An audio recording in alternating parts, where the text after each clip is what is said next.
Hey guys, it's Pastor Bruce.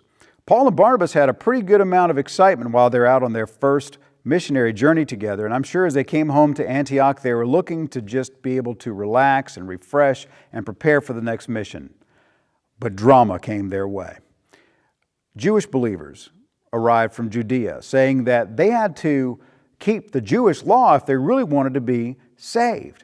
That didn't sit well with Paul and Barnabas and the rest of the folks there in Antioch, so they headed to Jerusalem to settle the issue. Acts chapter 15 recounts what is known as the Jerusalem Council.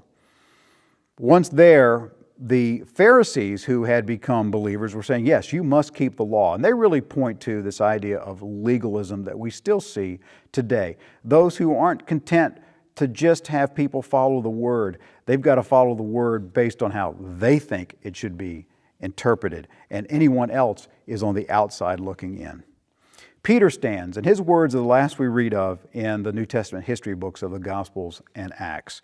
And he recalls Cornelius and his family and how the Holy Spirit came upon them. And he asks the question, why should we test God? Why should we go against the will of God and put on them a yoke that we ourselves couldn't bear?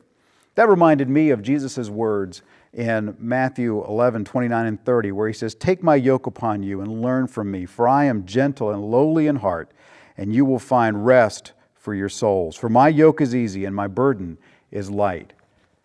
It's not about burdening people with the law. It's allowing them to live in the grace that we receive through faith in Jesus Christ.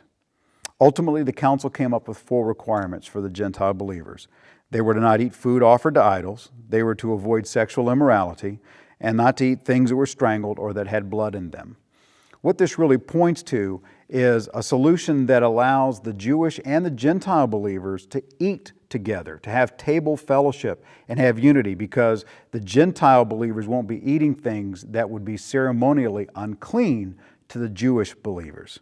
Everyone's pretty satisfied with this, and the church moves on. At the end of chapter 15, we see the beginning of the second mission trip. Paul and Barnabas have a disagreement. Barnabas wants to bring John Mark. Paul doesn't.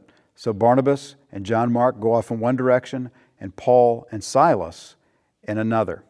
The Lord uses this disagreement to turn one team into 2, and thus we see the gospel spread that much quicker. God bless you as you go.